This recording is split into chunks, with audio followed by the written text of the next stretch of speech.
Hello and welcome to our conversational video series with readers of Building Trust and Relationship at the Speed of Change.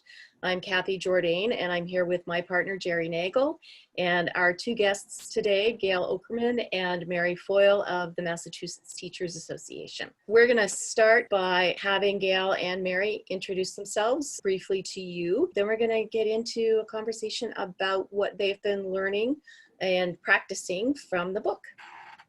My name is Gail Okerman.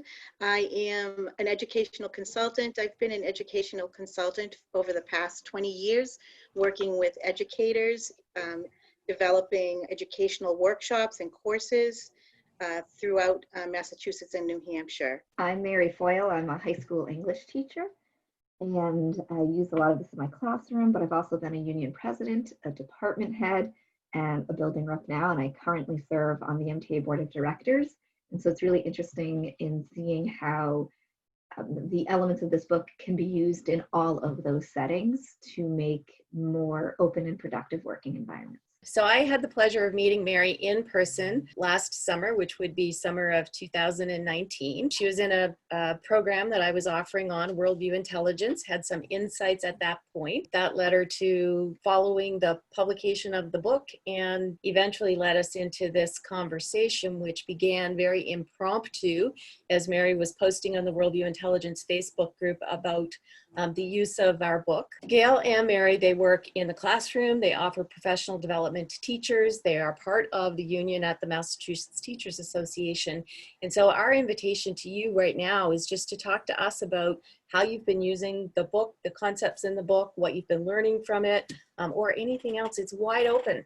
So Gail actually offered, we were in the middle of an access and equity course, and our district was discussing forming an access and equity team next year to really look at the practices within our school system, which we need to do for sure. And so Gail and I were talking after class one day, and I said, oh, I had the folder from Kathy's workshop over the summer. I said, there are 20 questions in here that we have to talk about. If we can't answer these 20 questions as an organization, this is the starting point. And I was just happy, I think Gail was too, to not have to do the work of where do we start. And so I had already talked about those ideas a bit. And then when this book came out, I started reading it. And at that point, Gail and I were in conversation over what was going on, both pandemic-wise, but then in the US with social injustice, racial injustice. And so I was like, you have to take a look at this book. I actually didn't even know she ordered it. And then Gail was offering a summer course. And when I saw the title of the summer course, I saw, wait a minute, Building Relationships at the Speed of Change. Oh, she got the book. So I was like, well, I definitely am taking the summer course now, as I was already moving through the book. And there's so much, I mean, when I was reading it too, Gail and I have talked a lot about, okay, how does this play out in the systems? But even in the classroom, I'm lucky enough to be an English teacher. So I probably have spoken and taught from a worldview perspective. But I appreciate how this is now going to give me some concrete language to use around what we've always called as perspective. I think I actually like worldview a bit better than perspective. So it gives us a better language with to work with our students. And then Gail can take it to a level that I'm not able to take it to at this point. So Mary and I have been working together in a small cohort to really begin to understand the social and systemic implications of social injustice at a myriad of levels. And we've been in this conversation. And so when I started the Access and Equity course, we were in this deep conversation, and I was also trying to take in as many voices and perspectives as I could at that particular time. That is a daunting and overwhelming task, as you know, we were in the crisis around the pandemic and also the crisis in terms of race and social injustice that was emerging at this particular time. So I was looking for a larger container to hold the information in a way that didn't fragment the different genres or views. And Mary literally put this book in my lap. And I was relieved the minute I started to read this book. This book I have been saying to you, it's not just a book for me. There's content in it, but there's also a deeply shared process that's essential for this moment. The reason it's essential is that the book requires you to go into a reflective practice throughout, because both Kathy and Jerry are in a reflective practice in the book. They model it throughout the book. And so as you're reading it, it requires the reader, the participant, the educator to think about their own reality, which is the first part.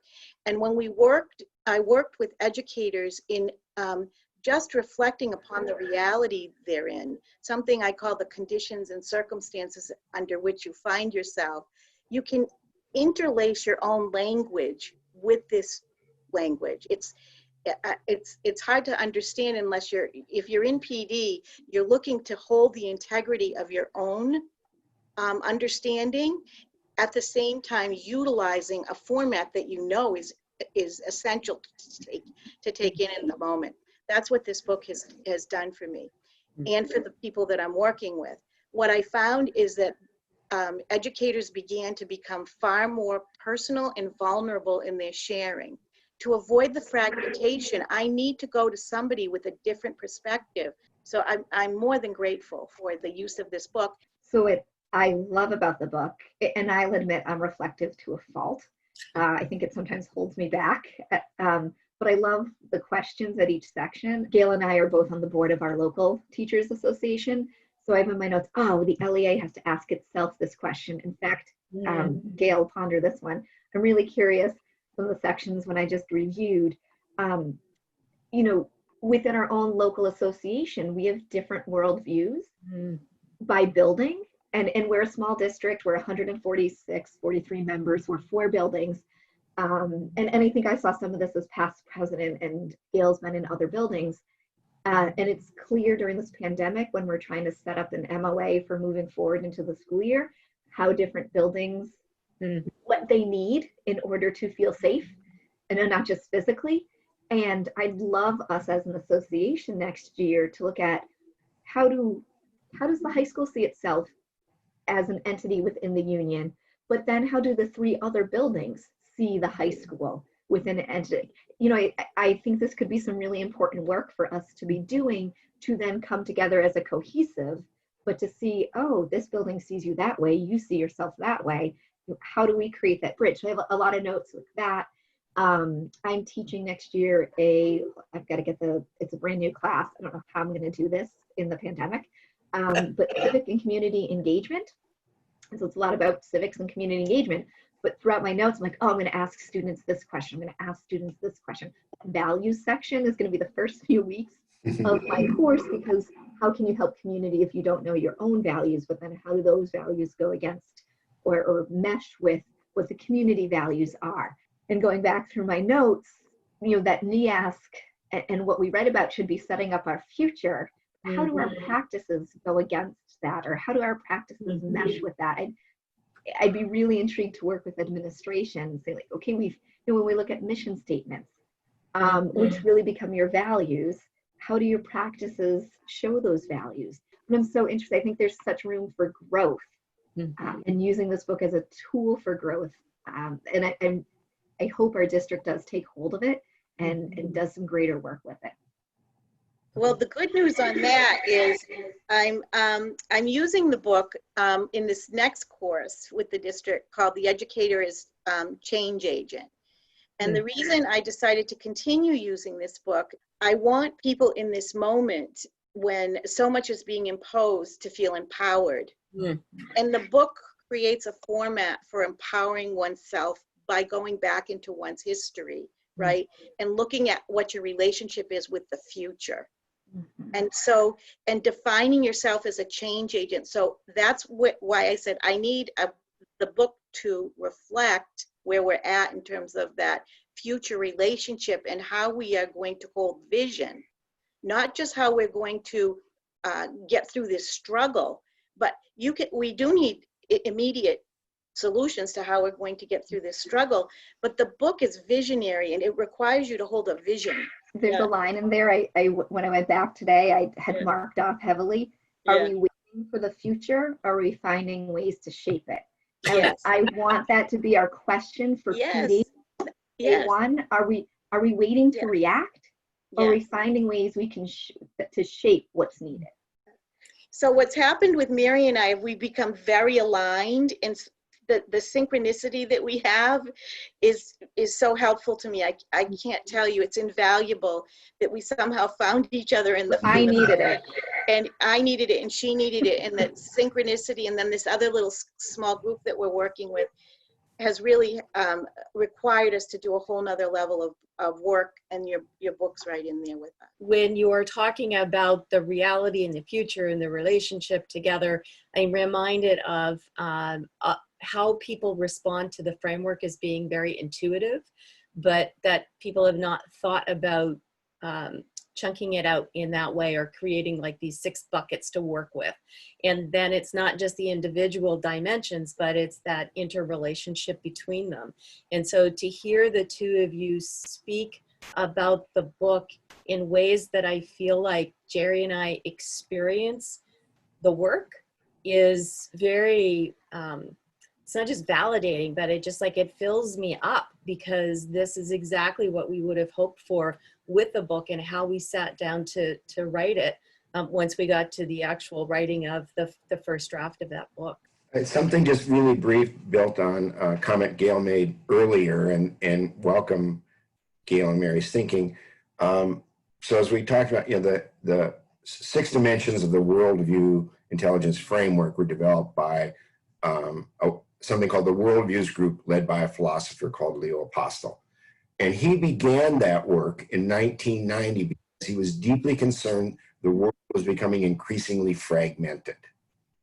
And he wanted to create a structure to communicate, to overcome that fragmentation and communicate. He's particularly concerned about the humanities and the sciences not communicating with each other, but the world as a whole. And you had mentioned earlier, Gail, and Mary was nodding about how working with the book helped address some of these issues of fragmentation that we're experiencing today yet, and maybe even more so than in 1990. And I'm wondering if you wanted to just share a few thoughts about that. So in our small cohort, we decided, even though we have very different world lenses and exceptionally different histories, that we together had to hold center, to not entertain the fragmentation, to realize, recognize, view, observe it from a scientific kind of observational place, but to commit to one another that we would do everything to try and hold center in the fragmentation. What worldview allows you to do is it gives you the buckets that Kathy's talking about to go back to. Go back to the place of asking the reflective question that is going to hold this person's reality as simply a viewpoint. There's a discipline in it. The book gives you a way to integrate the discipline of that.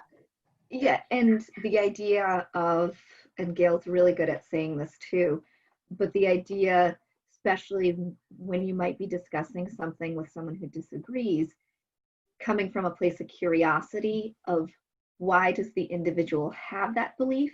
So the why of the belief instead of the belief, and having that curious moment to give yourself pause, it allows you to keep centered in your belief, but why does that person think that? What brought him to the moment to have that certain belief? And I think that helps keep you grounded in that as well. But and the book talks about a lot, that moment of curiosity, coming from a place of curiosity. I was working with someone and I was really trying to hold ground, and he is a young man and he wants to be out in the world and he wants to be free to do whatever he wants, and he is completely distressed and feels like, all systems are oppressing him right now. Mm-hmm. I'm a 65-year-old woman with 87-year-old parents and a daughter-in-law ready to give birth. I have a whole different feeling about how I'm in the world. I was having compassion for myself, at the same time having compassion for this young man who just simply wants to go to a baseball game, Mhm. wants to go to a concert. Do you know what I mean? To polarize in that place doesn't make sense anymore to me. To say to him, I can't imagine how it feels to have all of your freedom feel like it's washed away. And then one of the things he talked about with me once I gave him that space is he said, because of my addiction, I lost 4 years. I don't feel like I can lose any more time. Yeah. Now, helping him to reframe that then becomes the task, right? His sadness and shame around losing time then becomes the issue and not my having to convince him. Well, and I think when others see that you're willing to have that curiosity, as a high school English teacher, I don't know why anyone would want to teach anything else. The discussions that I get to have. But with that being said, I'm also pretty open with what can be said in my classroom. And I'm pretty open with sharing my opinions. I always try to couch it. But I found myself over the past few years, and this book was validating, when I ask a question, I find myself saying, I'm asking this is a question of curiosity, not a question of judgment. But even in saying that, it's a good reminder to them. Yes, I'm your grader, but here I'm being curious. But it's also a good reminder to me, when I say a question, absorb the answer, observe the point of view that person's giving you. You don't have to defend what you think, that it's that person's space right now. And then other discussions can help. But I think that's helped a lot in the classroom, saying this is curious question, not a judgment question. Yeah, well, this is fantastic. I feel like we could probably talk for hours, and maybe we'll have the opportunity to do that over the course of time. I'm wondering if there's any last comment that each person on this call would like to share before we bring this particular conversation to a close. I just want to say thank you. Yeah. Thank you for the effort, the thought, the conversation the two of you must have had to create such an important book that I feel is essential for this moment. And I hope to continue in our conversation as we utilize this book throughout the school year through whatever form that looks like. I agree with Gail, and thank you for giving us this tool. And again, the stories that you guys put in there from your own lives, really that honesty and that vulnerability you share within your book, I think allows those who are reading it to then have those save moments of bringing it forward. So I can't wait to use this as a tool in our district. I just want to offer a heartfelt thank you to the two of you for your sharing this morning and reflections. It's important for us because this is our lives. We've just thrown everything into it to hear that it does have an impact. Very thankful to both of you. I marvel at just the organic nature of networks and how connections are made. We truly are globally connected. And as Jerry said, to know that this book is having the impact that we really hoped it would have as we were writing it and as it's out there in the world is a really important reason why we're doing these video conversations with readers of the book, because we may have brought the book alive with our stories, but you bring it that much more alive than even we can because you're using it in a context that we didn't. Thank you to Gail and Mary for joining Jerry and me today in this call.